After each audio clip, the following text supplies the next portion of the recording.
Good afternoon, ladies and gentlemen. Today I would like to present to you today's Kardashians of the medium. It has become so popular it has caused mass hysteria throughout the world. People even try to replicate it due to the lack of stock in stores. And you're all thinking amongst yourselves, I wonder if she's talking about shoes. Or could it be facial products?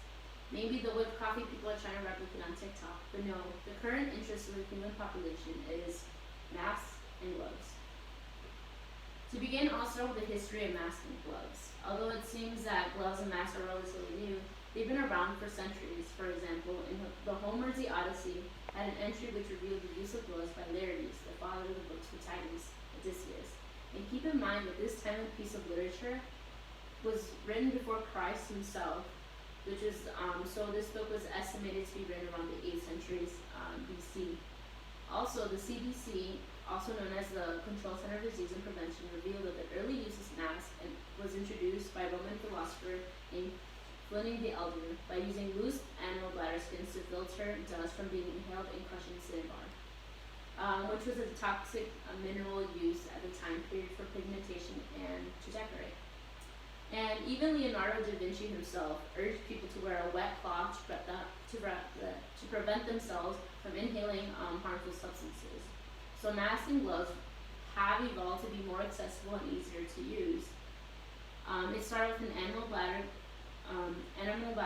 skins and cloth to cotton fabric and plastics. But with recent events such as the spread of COVID-19 and the increase of the use of protective gear, many aren't aware of the proper use of gloves and masks. So gloves and masks fall under personal protective equipment, so PPE. And if you would like to, so if you want to know how to wear gloves, you put it on just the way you want to. There's surgical, so like there's this one, there's a surgical mask, and then there's one that you can do around your ears. There's also an N95 mask that's at the moment is the best mask to use. But these work fine, just fine also. But like also with gloves, like to put them on, it's just like nothing critical. But the problem nowadays is just taking them off, because if you take them off and then you're not doing it right, it's just useless, because then you're just exposing yourself. So you're just basically like exposing yourself to like the bacteria and everything, and then it just like doesn't make sense. So before you put on your gloves, also just like wash your hands 20 seconds with warm water and soap, or hand sanitizer is another option also.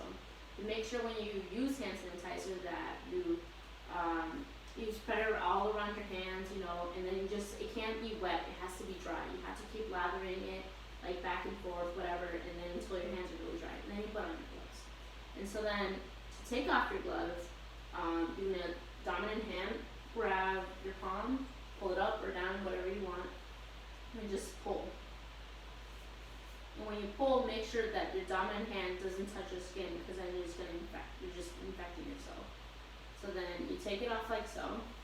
You just, make a little ball, clench it, and then with your two fingers, index and your middle finger, you put your hand under the glove. Make sure you're not touching like the outside of the glove, and you're just gonna pull it down.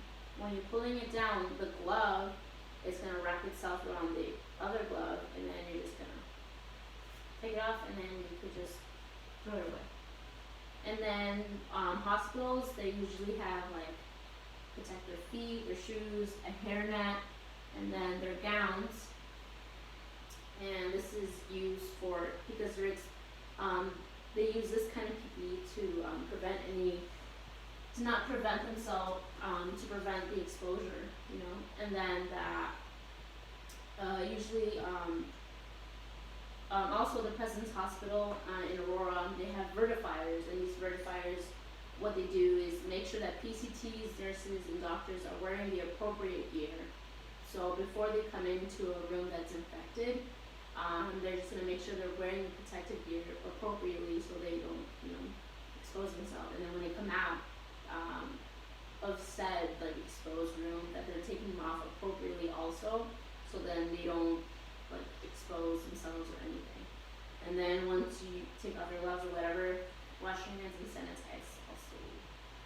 So why are masks and gloves relevant to this day?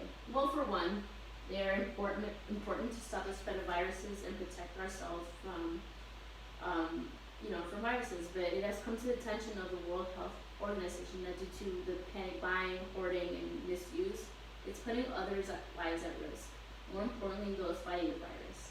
Instead of trying to stop the spread of the virus by using gloves and masks, people are misusing them and wasting them by buying stashes and bulks and just like not using them the right way, which is just a complete waste when healthcare providers and hospitals, retirement homes, and essential workers could use them for better use.